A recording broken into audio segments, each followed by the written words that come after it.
I'm Lisa, 29F, and I've been married to Jonathan, 32M, for 2 years now.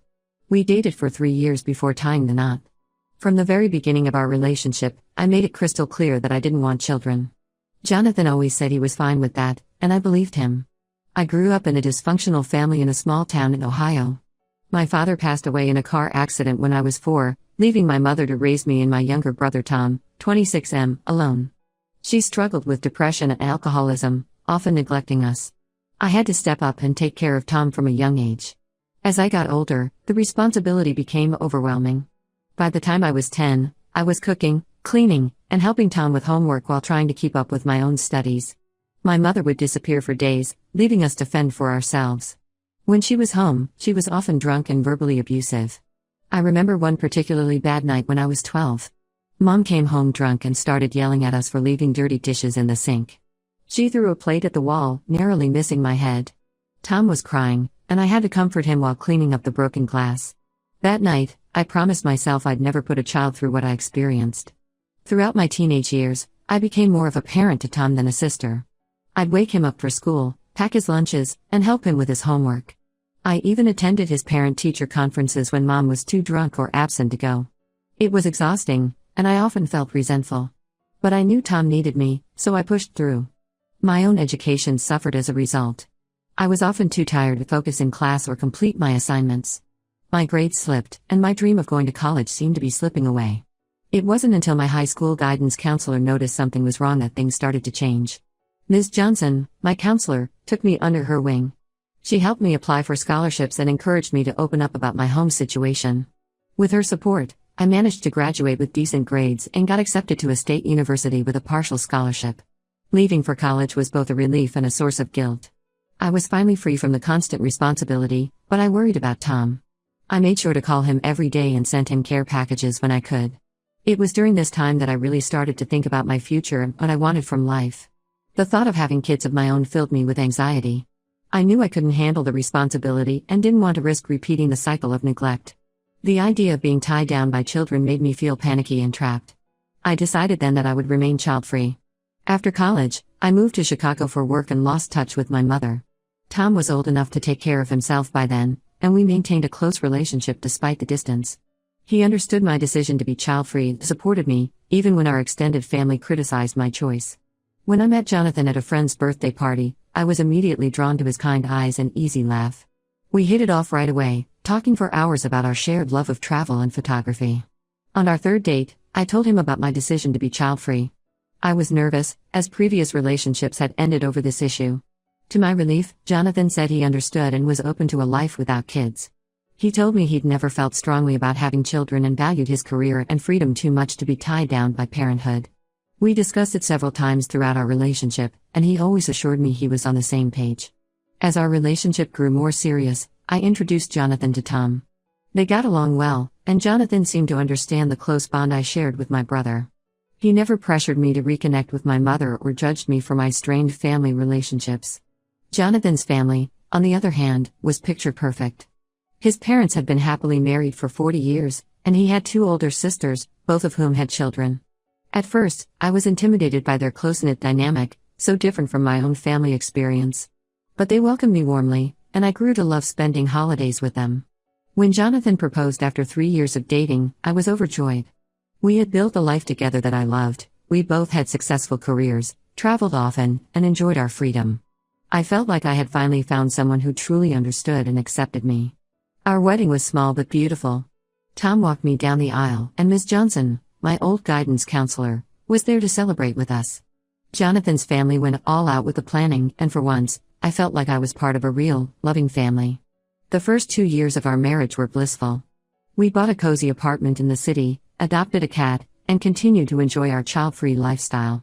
We never argued about kids or felt pressured by each other to change our minds. Last week, everything changed. I finally opened up to Jonathan about my childhood. I'd never shared the full extent of what I went through before. It was emotionally draining, but I felt relieved to finally tell someone everything. I told him about the nights spent comforting Tom while Mom was passed out drunk, about missing school to take care of the house, about the constant fear and anxiety I lived with. Jonathan held me as I cried and seemed very supportive. He told me how brave I was and how much he admired my strength. I felt closer to him than ever before, grateful to have such an understanding partner. The next day, I came home early from work, hoping to surprise Jonathan with takeout from our favorite restaurant. As I approached our apartment, I heard Jonathan's voice through the open window. He was on the phone, and something in his tone made me pause. I overheard Jonathan talking to his mother. He was telling her about my past, which hurt me. I had shared that in confidence. But what he said next shattered my world. He complained that if he'd known the real reason I didn't want kids, he wouldn't have married me. He called my decision selfish and said he was considering leaving me. I stood there, frozen, as Jonathan went on to say he had always hoped I would change my mind about kids. He told his mother he thought my childhood trauma was something I could get over with time and therapy. He even suggested that having a baby might heal me and make me forget about my past. I was devastated. I'd always been upfront about not wanting children. Jonathan had years to voice any concerns or leave if he wasn't truly okay with it. Instead, he pretended to be fine with my choice while secretly hoping I'd change my mind. I didn't confront Jonathan immediately. I was too shocked and hurt to form coherent thoughts. I quietly entered the apartment after he hung up, pretending I hadn't heard anything. Jonathan greeted me with a smile and a kiss, acting as if everything was normal. It made me feel sick. For the past week, I've been living in a daze. Our entire relationship feels like a lie now. Every memory, every moment we shared, is tainted by the knowledge that Jonathan wasn't being honest with me. I keep replaying conversations in my head, wondering if there were signs I missed. I'm not sure how to move forward. Part of me wants to confront Jonathan and demand answers. How could he lie to me for so long? Did he ever truly accept me, or was he always waiting for me to change? Another part of me wants to pack my bags and leave without a word. The betrayal feels too deep to overcome. I've confided in my best friend, Rachel, 30F, about what I overheard. She was furious on my behalf and offered to let me stay with her if I decide to leave Jonathan. But the thought of ending my marriage is terrifying, even though I know I can't stay with someone who would deceive me like this. I'm also worried about how Jonathan's family will react if we split up. They become like the family I never had, and the thought of losing them hurts almost as much as losing Jonathan. Will they understand my side, or will they see me as the villain who denied their son the chance to be a father? For now, I'm going through the motions of daily life, pretending everything is fine while I try to figure out what to do. Jonathan has noticed that I'm distant, but I've blamed it on stress at work. I'm not sure how long I can keep up this charade. I feel like my world has been turned upside down. The one person I thought I could trust completely has betrayed me in the worst way possible. I don't know if I can ever trust Jonathan, or anyone, again after this. Update 1, it's been 3 weeks since I overheard Jonathan's phone call with his mother. I still haven't confronted him directly, but I've been watching his behavior closely. He's been acting extra attentive and affectionate, which now feels manipulative given what I know. I decided to test the waters by bringing up the topic of children again. Over dinner one night, I casually mentioned that a colleague of mine had recently gotten her tubes tied. I told Jonathan I was considering doing the same to ensure I never get pregnant. His reaction was very telling. He immediately tensed up and tried to discourage me from such a drastic step.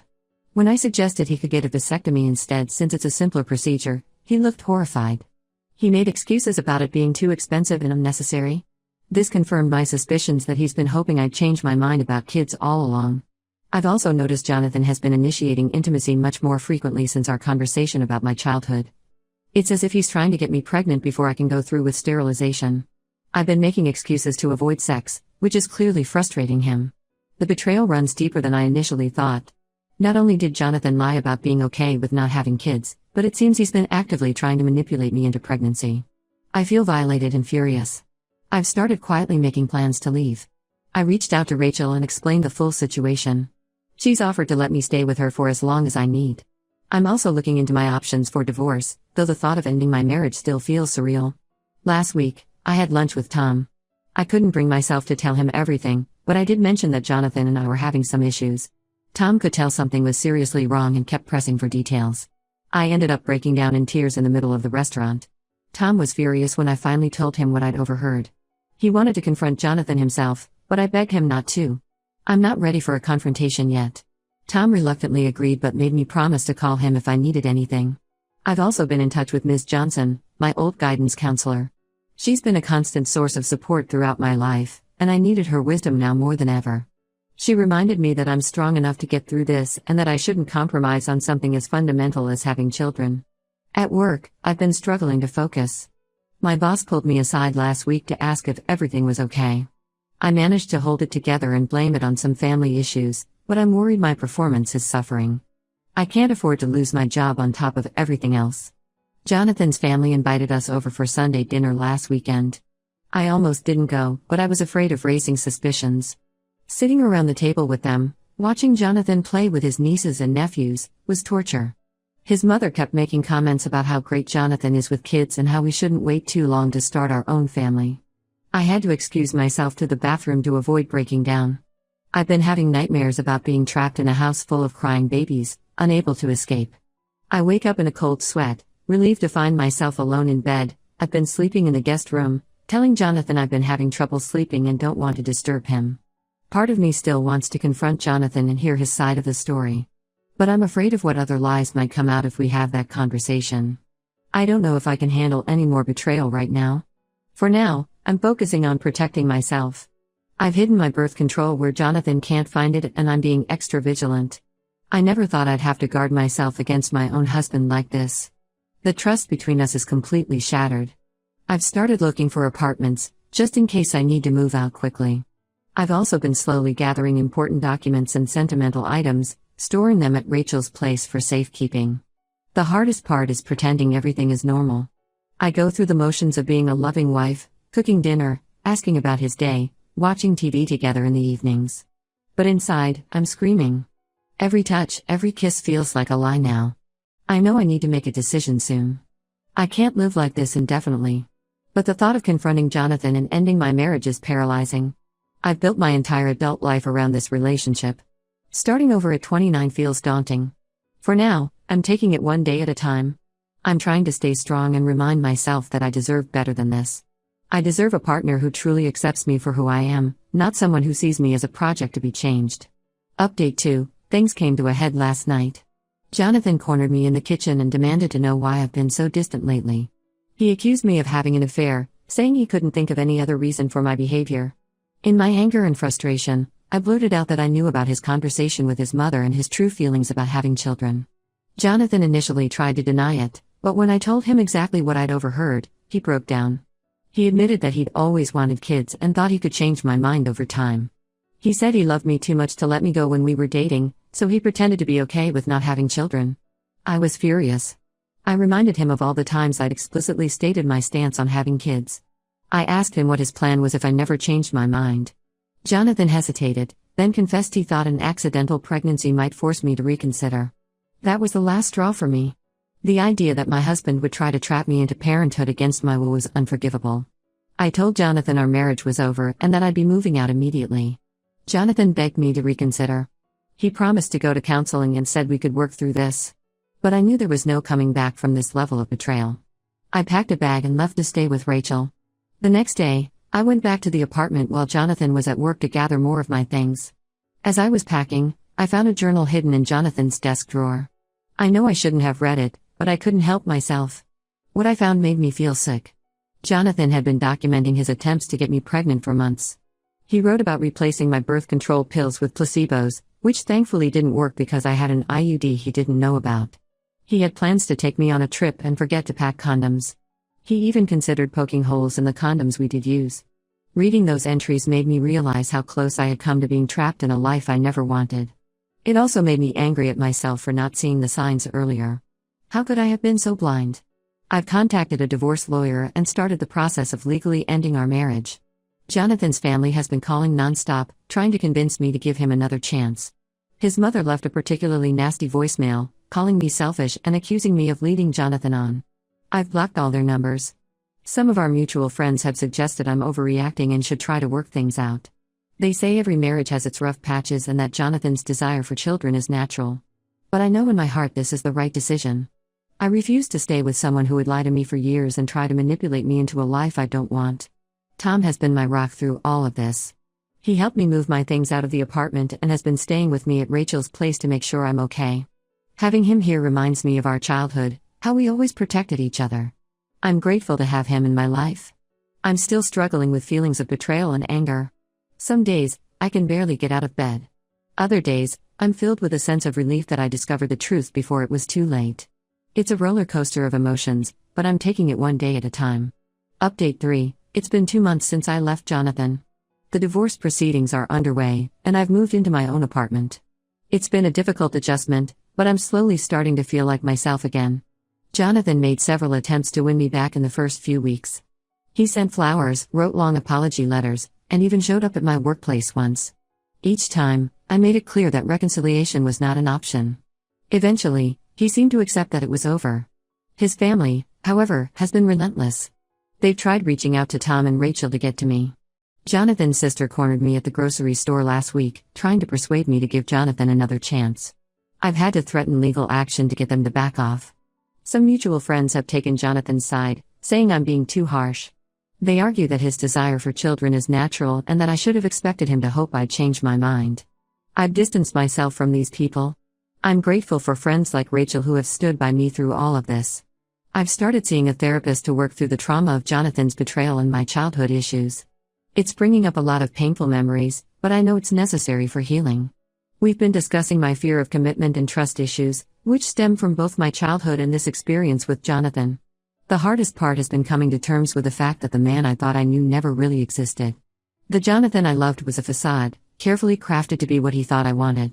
The real Jonathan was willing to lie and manipulate to get what he wanted, regardless of my feelings or choices. I've had moments of doubt, wondering if I'm making the right decision. There are nights when I miss the comfort of our shared life, the inside jokes, the familiarity. But then I remind myself of the betrayal, of the journal entries detailing his plans to trap me into pregnancy, and I know I'm doing the right thing. Last week, I ran into Jonathan's mother at a cafe. She tried to talk to me, saying Jonathan was miserable without me and that we could still work things out. I stood my ground and told her that her son's actions were unforgivable. I explained how violating and manipulative his behavior had been. For the first time, I saw a flicker of understanding in her eyes. She apologized for her previous behavior and said she hadn't realized the full extent of what Jonathan had done. Despite the pain and anger, I know I made the right decision in leaving. I refuse to compromise on something as fundamental as having children. I deserve a partner who truly accepts me for who I am, not someone who sees me as a project to be changed. For now, I'm focusing on rebuilding my life as a single woman. I've started taking photography classes, something I'd always wanted to do but never found the time for when I was with Jonathan. I'm rediscovering old hobbies, spending time with supportive friends, and learning to trust my own judgment again. It's not easy, but I'm hopeful for the future. This experience has only reinforced my decision to remain child-free. I'm more certain than ever that it's the right choice for me. I've scheduled an appointment to discuss permanent sterilization options with my doctor. I never want to worry about an accidental pregnancy again. Tom has been talking about moving to the city to be closer to me. While part of me worries about him uprooting his life on my account, I can't deny that having him nearby would be comforting. We've always been there for each other, and I'm realizing more than ever how important that bond is. As for my mother, I received a letter from her last month. She's in rehab again and wants to reconnect. I'm not sure how I feel about it. Part of me wants to give her another chance, but I'm also wary of letting her back into my life. My therapist and I are working through these feelings, and I know I don't have to make a decision right away. For now, I'm taking life one day at a time. Some days are harder than others, but I'm proud of myself for standing up for what I believe in. I know there's a long road ahead, but for the first time in months, I'm excited about what the future might hold.